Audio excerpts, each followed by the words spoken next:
Everyone expected 3.2 to be nothing more than a filler patch. A story that wouldn't matter in the grand scheme of things like 1.2 or 2.1. However, that couldn't have been further from the truth.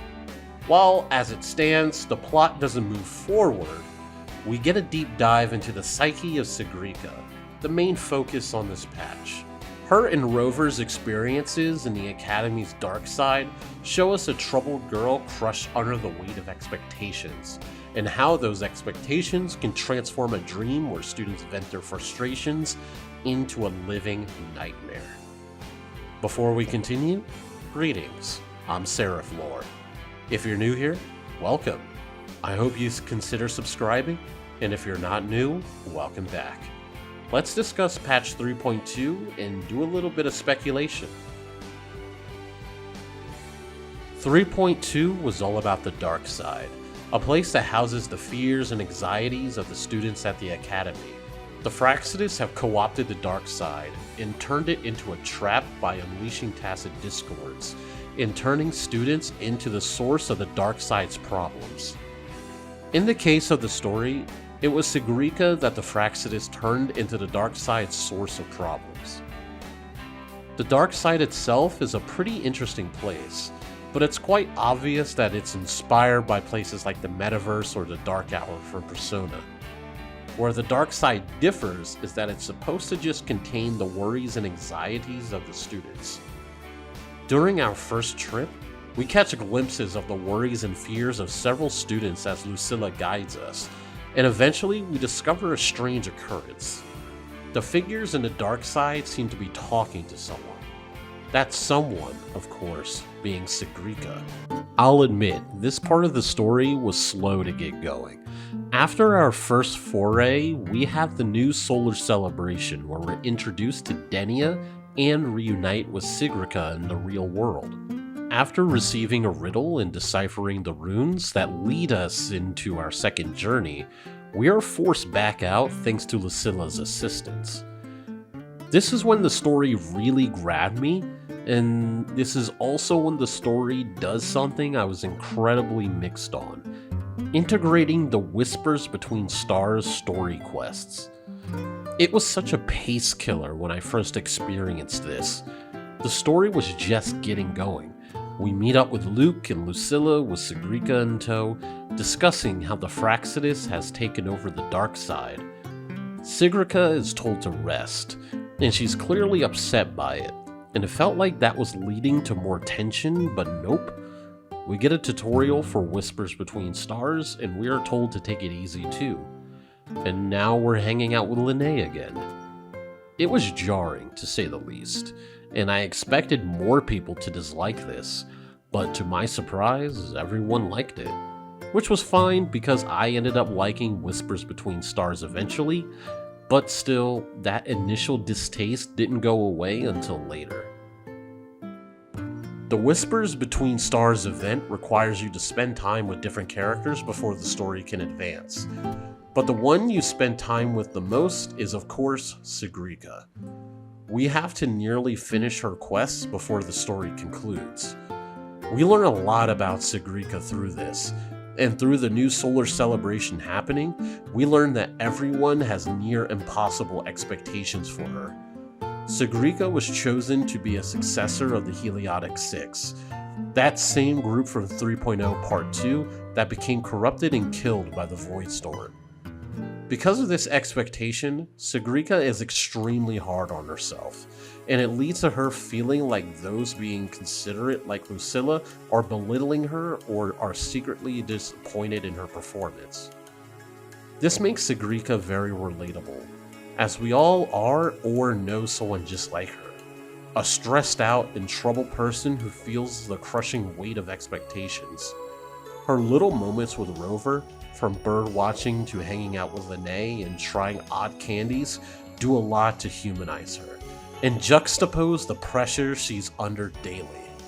It's no wonder she nearly breaks down in the dark side. But why Sigrika? Why did the Fraxidus make her the focal point of their experiments in the dark side?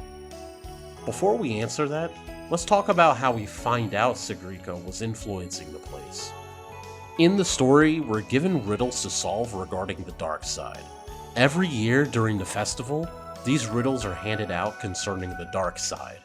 Those who solve the riddles are able to make a wish, too. This time, however, the riddles were specifically about Sigrika's past. This gives away that she's been made into the Fraxidus' victim. Why her, we don't really know yet, but I can guess that it has to do with her friends, Navora and Denia. Navora, as you already know, is the Grand Architect in disguise, and the real Navora is still MIA, possibly dead. And Denia is seemingly the Fraxidus spy the GA told Rover and Luke about. Perhaps Sigrika was chosen just for this reason, and if that's the case, it makes me wonder why Denia was insistent on telling Sigrika to not bother with the dark side and the riddles.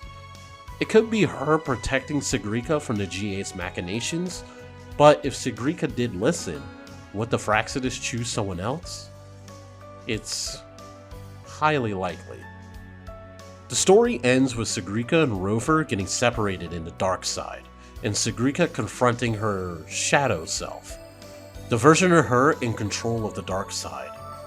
She made the real Sigrika believe that the dark side had manifested in the real world and is destroying everything.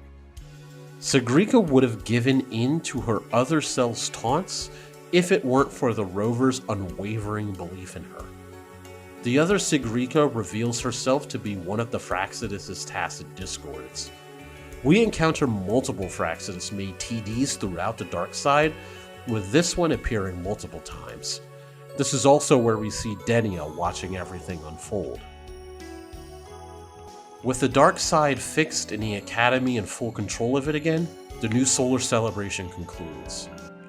There are some other things I want to talk about, namely the imagery used in the dark side being top-notch, especially with the rabbits. When we talk to Lucilla in the beginning, she offers up a metaphor of a tightrope that the students have to walk at the Academy, and some students lose their balance and fall. The dark side showcases this fall in the form of the rabbits, and it creates a type of clever yet disturbing imagery that only a strict rating system could give us. Kudos to Kuro for finding their way around it to make the dark side live up to its name. Also, we reunite with a lot of characters this patch, making it feel like an ensemble story. I mentioned Lucilla, Luke, and Lene, but there's also Chisa, who awoke in the dark side upon our second visit, and Mornier, who had a minor role. Sigrika, Lene, and Chisa's budding friendship in the celebration is also quite endearing. Rover this patch was written well like always, a continuation of their experiences in 3.1 carrying over. Rover has always detested self-sacrifice, but now that they've experienced the pain of loss and the powerlessness that comes with it, their relationships and actions with Sigrika this patch felt all the more poignant.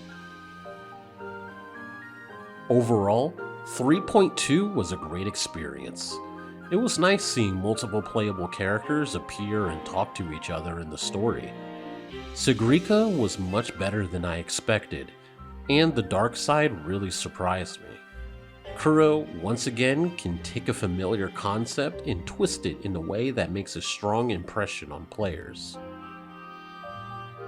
Once again, I wasn't a fan of the pacing of the first trip into the dark side, and the new solar celebration that came after, and if it was paced better, I probably wouldn't have been so mixed on the Whispers Between Stars event on the first playthrough.